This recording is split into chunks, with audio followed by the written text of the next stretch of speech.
Halo, kembali lagi bersama saya di channel YouTube saya, Cosmas Cerianggoro. Pada kesempatan ini kita akan bersama-sama mempelajari tentang konsep pengukuran. Nah, jika pada saat kita melakukan pembelajaran secara daring,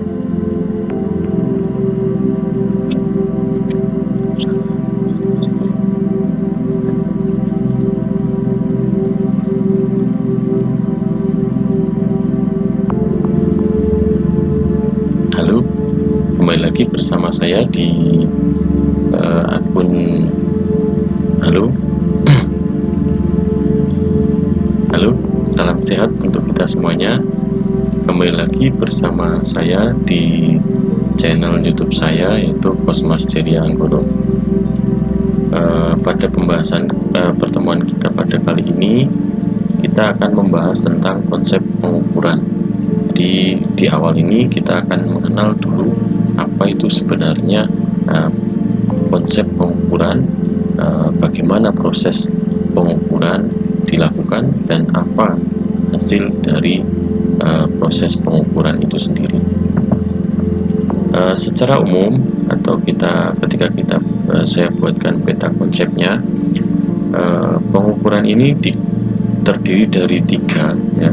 Ada objek yang akan diteliti, ya, dan yang diukur pada objek itu ada yang dinamakan besaran fisika, ya, di sini, dimana nanti besaran fisika ini akan dikelompokkan menjadi dua, ada besaran pokok dan turunan, ini berdasarkan pengklasifikasiannya. Lalu ada sesuatu yang selalu ikut atau selalu sepaket, ya, satu paket dengan besaran, itu dikenal sebagai satuan, dimana nanti bisa dibagi menjadi dua juga, ada satuan baku dan tak baku, dan juga kita akan berlatih untuk mengkonversi satuan. Mengkonversi itu berarti merubah satuan yang satu ke satuan yang lainnya. Lalu di bagian objek ini juga ada yang dinamakan dimensi dan notasi ilmiah. Apa ini semuanya nanti kita akan bahas satu persatu. Jadi jangan khawatir, pasti nanti kalian akan bisa jika kalian menyimak video ini dan juga mengikuti video ini dengan sungguh-sungguh dan fokus. Kemudian di bagian kedua nanti kita akan pelajari tentang alat ukur, ya, dimana di dalamnya nanti akan terdiri dari macam-macam alat ukur, bagian-bagian alat ukur, cara menggunakan, dan fungsi dari alat ukur itu sendiri. Nah, kalau pada bagian objek ini sudah selesai, alat ukur sudah lengkap, baru kita masuk kepada tahap untuk proses penelitian atau melakukan proses pengukuran. Tentu pada prosesnya ini diperlukan beberapa prosedur yang harus menjamin keselamatan kerja, yang diturunkan ke dalam bentuk metode ilmiah dalam penelitian. Nah, inilah gambaran besar yang akan kita pelajari, atau peta konsep yang akan kita pelajari di materi pengukuran ini. Nah, langsung kita masuk ke dalam materi pengukuran itu sendiri, ya. Untuk mengukur itu sebenarnya apa sih? Jadi mengukur itu sebenarnya membandingkan sesuatu dengan sesuatu yang lain yang sejenis dan ditetapkan sebagai satuan. Apa maksudnya membandingkan sesuatu dengan sesuatu yang lain yang sejenis ini dan ditetapkan sebagai satuan? Kalau kalian cermati di layar kalian, di situ ada gambar penggaris, ya, dan dengan penggaris ini kita bisa mengukur sebuah batang logam. Nah, ternyata hasil ukurnya ini kita peroleh 3 cm lebih 4 mili, ya, jadi 3,4 cm. Nah, bagaimana kita mengaitkan gambar ini atau ilustrasi ini ke dalam pengertian dari mengukur itu sendiri? di sini kita menuliskan atau tertulis bahwa membandingkan sesuatu dengan sesuatu yang lain yang sejenis dan telah ditetapkan sebagai satuan. Kalau kita lihat proses mengukur ini, kita akan mengukur logam, ya kan? Batang logam ini kita nggak tahu ukurannya berapa, kemudian persisnya dia pada berapa panjangnya. Untuk itu kita perlu benda lain. Benda lain ini adalah penggaris, di mana di dalam penggaris ini sudah ditetapkan secara baku ukuran-ukuran untuk menyatakan panjang dalam satuan sentimeter. Nah, artinya di dalam penggaris ini sudah tercatat ukurannya panjang dan memiliki satuan sentimeter. Nah, dimanapun kita menggunakan penggaris atau penggaris milik siapapun, misalkan si A atau si B, pasti semua penggaris ketika menunjuk 1 cm pasti panjangnya ya sekian, tidak akan pernah berbeda antara penggaris A dan penggaris B. Nah, itu namanya baku atau sudah ditetapkan atau sudah disepakati bahwa ukuran 1 cm itu ya panjangnya segitu, sudah paten gitu ya. Nah, ini namanya sudah baku. Nah, dengan sesuatu yang lain yang sejenis dan ada satuannya ini, dan kita bandingkan dengan logam ini, dibandingkan berarti kita hibitkan ya antara penggaris dengan logam ini, ternyata kita peroleh hasil pengukuran. Oh, panjang logam ini ujung yang kiri ada di 0, ujung yang sebelah kanan dia terletak di antara 3,4 sampai 3,5. Tapi di antara ini kita tidak bisa tahu ya ukuran sebenarnya berapa. Maka yang kita ambil adalah 3,4 cm. Nah, dari hasil pembandingan ini, maka kita sekarang tahu panjang logam ini adalah 3,4 cm. Atau ilustrasi yang kedua bisa kalian cermati di background ini. Ya, ini adalah gambar jangka sorong. Tapi kita tidak akan jauh membahas tentang jangka sorong secara detail karena ini masih pembahasan awalnya. Tapi ini juga proses pembandingan. Apa yang dibandingkan? Benda yang tidak tahu ukurannya berapa, ya, diameter koin ini kita nggak tahu secara pasti ukurannya berapa. Maka untuk mengetahui ukuran diameter koin ini, kita perlu menggunakan jangka sorong, yang di dalam jangka sorong ini sudah terletak atau terdapat ukuran yang sudah ditetapkan beserta dengan satuannya. Nah, itulah yang dimaksud dengan proses mengukur yang secara definitif, yaitu membandingkan suatu dengan sesuatu yang lain yang sejenis dan ditetapkan sebagai satuan. Nah, jadi sudah saya singgung ya, dalam proses pengukuran ini itu kita ada 3 unsur utama atau 3 unsur pokok yang ada, yaitu peneliti atau pengukur, kemudian alat ukur, lalu besaran fisika pada benda yang diukur atau objeknya. Jadi itu unsur-unsur pokok yang ada dalam proses pengukuran. Nah, nanti kita akan bahas satu persatu, tetapi pada kesempatan kali ini kita akan fokus pada besaran fisika dan juga satuan fisika yang ada pada suatu objek yang bisa kita ukur. Nah, besaran fisika sendiri ini didefinisikan atau diartikan sebagai sesuatu yang dapat diukur dan nilainya dapat dinyatakan dengan angka serta memiliki satuan. Jadi kalau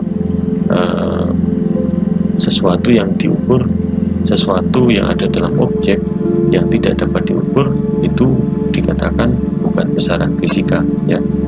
Jadi besaran fisika cirinya adalah bisa diukur, ada nilainya, dan dapat dinyatakan dengan angka serta memiliki satuan.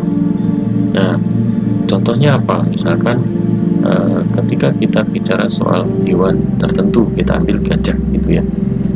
Gajah itu kan kalau kita menceritakan atau mendeskripsikan tentang gajah, kita bisa dari segi warna.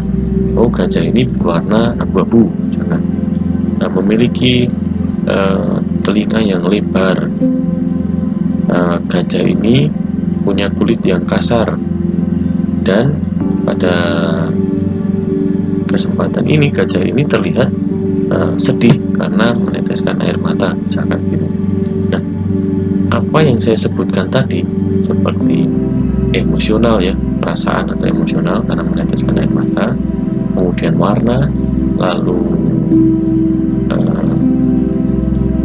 tekstur kulit ya, atau permukaan kulit, itu tidak dapat kita ukur dan dinyatakan dengan angka-angka, sehingga itu bukan termasuk ke dalam besaran fisika. Nah, sedangkan besaran fisika yang bisa diukur dan dinyatakan dengan nilai serta memiliki satuan itu seperti ketinggian gajah. Oh, gajah ini punya ketinggian 2 meter misalkan. Massa gajah, oh setelah ditimbang gajah ini memiliki massa 4 ton. Ataupun lebar telinga gajah misalkan 1 meter. Nah, hasil ini itu menunjukkan bahwa gajah itu memiliki ukuran, ya kan? Seperti tingginya itu 2 meter, nanti dia bisa dinyatakan dalam angka dan juga memiliki satuan, yaitu satuannya dalam meter. Nah, itu disebut besaran fisika. Nah, besaran apa yang diukur? Ya, ketinggian tadi atau panjang ya. Lalu massa. Nah, massa itu kan bisa diukur ya.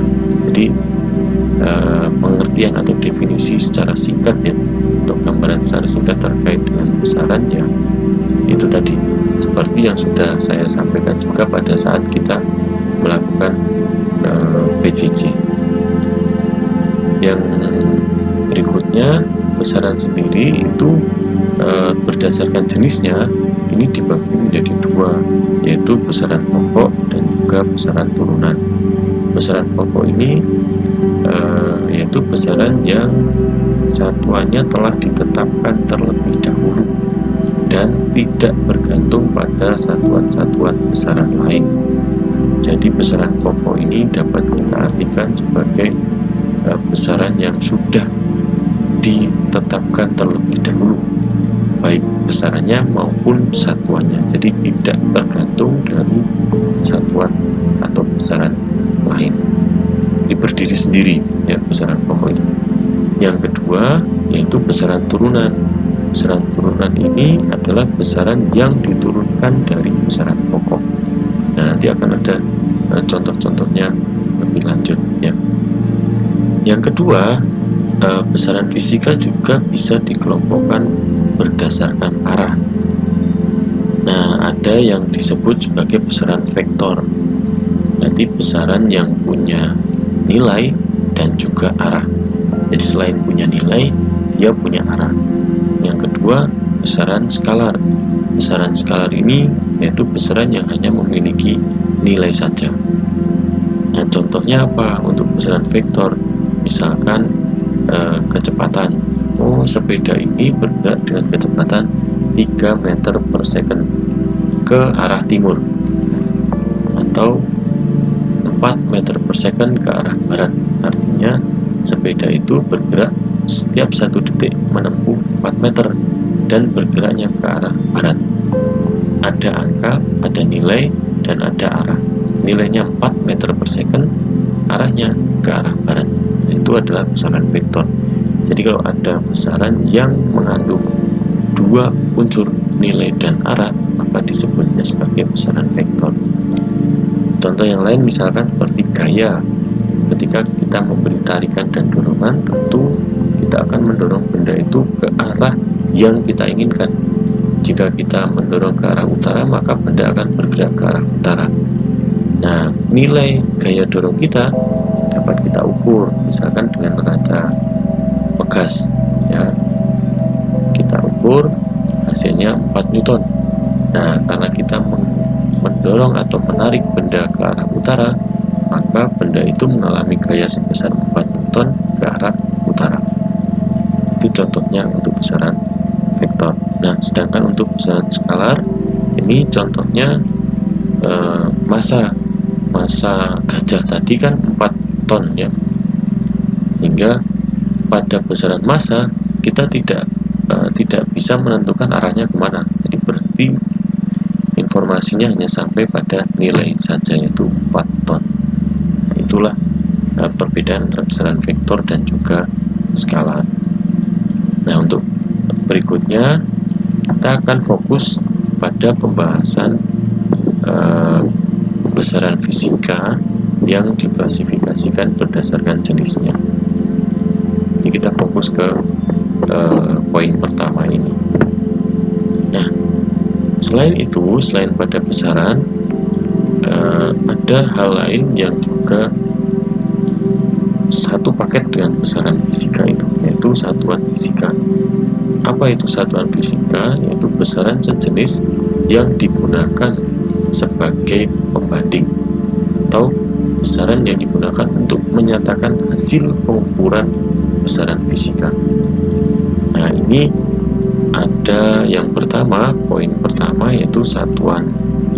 Itu dibagi menjadi dua, yaitu ada yang disebut satuan baku dan satuan tak baku. Nah, satuan baku ini adalah satuan yang digunakan untuk mengukur, di mana hasil pengukurannya selalu tetap meskipun dilakukan oleh orang yang berbeda. Ini jelas ya. Jadi satuan baku ini adalah satuan yang digunakan untuk mengukur, di mana hasil pengukurannya selalu tetap walaupun untuk atau dilakukan oleh orang yang berbeda. Nah, misalkan satuan baku ini adalah sentimeter, meter, dan lainnya ya. Nanti kita akan contoh di slide berikutnya. Dan yang kedua, untuk satuan tak baku, ini satuan yang digunakan untuk menyatakan hasil pengukuran, namun hasil pengukurannya berbeda ketika dilakukan oleh orang yang berbeda. Contohnya apa? Misalkan kita menggunakan jengkal tangan kita untuk melakukan pengukuran atau mengukur panjang meja menggunakan jengkal kita. Pasti antara jengkal saya dan jengkal kalian ketika mengukur meja hasilnya akan berbeda. Mungkin lebar meja akan diperoleh 2,5 jengkal saya, tapi ketika menggunakan jengkal kalian mungkin akan diperoleh angka 3 atau bahkan 4 jengkal kalian. Jadi ketika mengukur menggunakan jengkal hasilnya akan berbeda. Atau ketika mengukur dengan menggunakan kaki, misalkan kalian mengukur panjang lapangan dengan kaki, dihitung ya dengan langkah kaki kalian. Nah, karena langkah kaki yang si A dan si B ini berbeda, maka hasil pengukurannya pun akan berbeda. Yang poin kedua itu hanya satuan. Nah, untuk poin kedua di sini kita akan mengenalkan kepada kalian terkait dengan satuan sistem internasional atau International System of Unit. Nah, ini adalah sistem yang digunakan, jadi sistem satuan yang digunakan untuk menyatakan hasil pengukuran yang diakui secara internasional. Ada dua cara penulisan sistem satuan, yaitu secara MKS dan juga secara CGS. MKS ini artinya meter, kilogram, second. Jadi supaya mudah saya singkat sebagai MKS, di mana satuan standar yang digunakan adalah meter untuk menyatakan besaran panjang, ya kan, kilogram untuk menyatakan besaran massa, dan second untuk waktu. Sedangkan yang kedua atau yang poin B yaitu CGS, sistem CGS yaitu sentimeter, gram, dan second. Jadi C-nya itu sentimeter dalam bahasa Inggris. Nah, saya artikan sebagai sentimeter dalam bahasa Indonesia. Yaitu standar satuan yang digunakan adalah sentimeter, gram, dan second. Nah, itu terkait satuan. Nah, berikutnya ini saya tampilkan tabel pertama, yaitu tabel tentang besaran pokok dengan satuannya yang sepasang. Nah, besaran pokok ini ada 7, sebenarnya ada 9, tapi yang 2 terakhir tidak saya tulis di sini. Yang paling pokok atau yang perlu kalian ketahui yaitu 7 besaran pokok ini. Nah, besaran pokok yang pertama adalah panjang, massa, ketiga waktu, keempat kuat arus listrik, kelima suhu, 6 itu intensitas cahaya, dan yang ketujuh adalah jumlah saat. Nah, satuan yang digunakan untuk besaran panjang itu adalah sentimeter dan meter. Meter ini dalam sistem MKS, sedangkan sentimeter dalam CGS. Massa satuannya bisa kilogram atau gram. Waktu ini second, ya. Kuat arus listrik itu ampere. Suhu itu Kelvin. Intensitas cahaya itu kandela, dan jumlah zat itu satuannya adalah mol. Nah, untuk singkatan satuannya ada di kolom ketiga.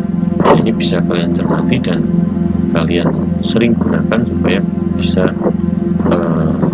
kalian ingat dengan baik, karena ini harus mau tidak mau kita ingat. Nah, ini nanti menjadi dasar untuk proses pembelajaran fisika selanjutnya, akan sampai di tingkat-tingkat berikutnya kalian akan tetap menggunakan ini. Maka ini adalah dasar dari apa yang akan kalian baca berikut di bidang fisika. Jadi ada 7 ya, yaitu panjang, massa, waktu, kuat arus listrik, suhu, intensitas cahaya, dan jumlah zat, di mana satuannya meter atau sentimeter untuk besaran pokok panjang, kilogram atau gram untuk massa, second untuk waktu, ampere untuk kuat arus listrik, Kelvin untuk suhu, kandela untuk intensitas cahaya, dan mol untuk jumlah zat. Nah, untuk tabel besaran turunannya ini saya contohkan sebagai berikut. Ada luas, ada volume. Luas ini berarti diperoleh dari besaran pokok panjang dan panjang, karena lebar ini termasuk ke dalam besaran pokok panjang karena satuannya sama-sama meter atau sentimeter. Ada volume, ada kecepatan, percepatan, dan seterusnya. Nah, untuk besaran turunan ini sangat-sangat banyak sekali ya, karena besaran turunan itu seperti yang tadi definisi yang sudah saya sampaikan di awal, yaitu besaran yang diturunkan dari besaran pokok. Nah, saya tunjukkan secara singkat ya di sini. Kita cermati, ini luas, ini kan besaran turunan. Nah, ini terdiri dari besaran pokok panjang dan panjang. Jadi ada 2 besaran pokok panjang yang menyusun besaran turunan luas. Atau yang lainnya saya ambil misalkan kecepatan, yaitu jarak dibagi waktu. Nah, berarti ada besaran pokok jarak itu adalah jauhnya lintasan yang kita tempuh, satuannya kan meter. Berarti ini tergolong ke dalam besaran pokok panjang, sedangkan waktu ini tergolong ke dalam besaran pokok waktu. Jadi ada 2 juga penyusunnya. Nah, ketika ada 2 penyusun besaran, maka besaran hasil atau yang diperoleh adalah besaran turunan. Kalau dari kecepatan berarti dia terdiri dari 2 besaran pokok panjang dan waktu. Nah, berikut seterusnya juga demikian. Jadi secara umum saya bisa mengatakan hubungan antara besaran pokok dan besaran turunan. Kalau besaran pokok itu terdiri dari 7 ya, sedangkan besaran turunan ini pasti tersusun dari ke-7 besaran pokok ini. Artinya kalau besaran pokok pasti berdiri sendiri, tapi kalau di dalam besaran turunan pasti ada 7 besaran pokok ini, atau salah 2 dari besaran pokok itu. Nah, jadi inilah ilustrasi atau cakupan besaran pokok dan besaran turunan. Jadi hampir semua besaran fisika adalah besaran turunan karena besaran pokok hanya ada 7 ya. Jadi turunan dari besaran pokok ini sangat banyak. Nah, saya pikir pembahasan kita sampai di sini dulu. Jadi, nanti akan saya lanjutkan untuk analisis dimensi dan juga notasinya dan contoh-contoh penurunan besaran pokok menjadi besaran turunan di video tutorial berikutnya. Sekian dan terima kasih.